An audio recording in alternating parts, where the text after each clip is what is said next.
నమస్తే బాబు, నమస్తే అక్కయ్య, నమస్తే చెల్లమ్మ, నమస్తే నమస్తే నమస్తే.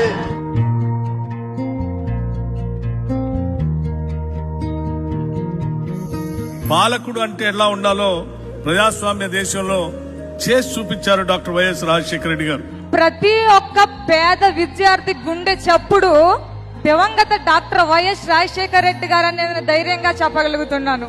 ఓ పక్కన అభివృద్ధిని, ఇంకో పక్కన సంక్షేమాన్ని, రెంటిని రెండు కళ్ళలాగా సైమల్టేనియస్ గా ప్లాన్ చేసుకుంటూ ఈ రాష్ట్రంలో ఆంధ్రప్రదేశ్ లో పుట్టడం మా అదృష్టం అని భావించేటట్టుగా పేద మధ్యతరగతి కుటుంబాలందరికీ సంక్షేమ కార్యక్రమాలని అందించారు.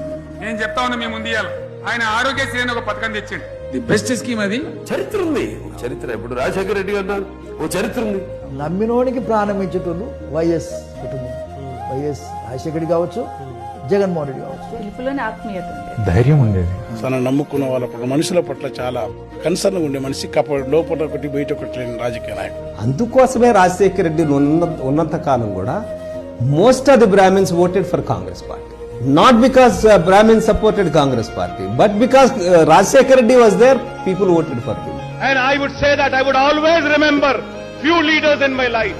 One is Vice Rajశేఖర Reddy, and the other leader I would say, who I will never forget. I would say they are the friends of Muslims. ఇంతమంది జీవితాలను మార్చినటువంటి ఒక వ్యక్తి ఇంకా గనక బ్రతికి ఉంటే చాలా మంది జీవితాలలో వెలుగు నింపేవారు. And you miss him. Miss him. రాజకీయాలలో వచ్చినప్పుడు నానప్పుడు ఒక మాట అంటూ ఉండేవాడు, ఎన్నాళ్ళు బతికామన్నది కాదు ముఖ్యం, బ్రతికినంత కాలం మనం ఎలా బతికామన్నదే ముఖ్యము అని. ఆ మహానేత, ఆ దివంగత నేత, ఆ ప్రియతమ నాయకుడు రాజశేఖర రెడ్డి గారు చనిపోయిన తర్వాత కూడా ఏ రకంగా ప్రతి మనిషి హృదయంలో బతికే ఉన్నాడు, ప్రతి గుండె చప్పుడులో ఏ రకంగా బతికే ఉన్నాడు, అంతకన్నా గొప్ప పరిపాలన ఇచ్చేందుకు నేనున్నాను అని మీ అందరికీ కూడా ఖచ్చితంగా భరోసా ఇస్తూ చెప్తా ఉన్నా. నువ్వే కదా, నువ్వే కదా సితార నా కలకి,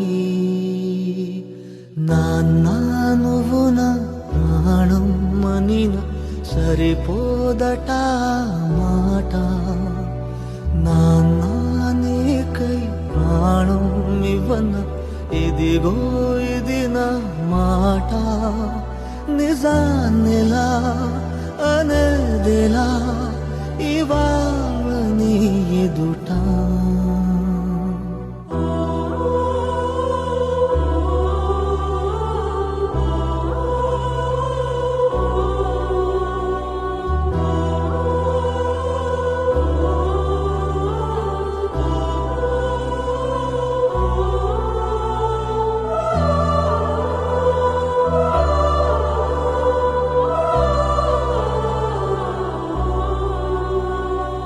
ఇదే నా ఎకనామిక్స్, ఇదే నా పాలిటిక్స్, ఇదే నా తండ్రిని చూసి నేర్చుకున్న హిస్టరీ అది.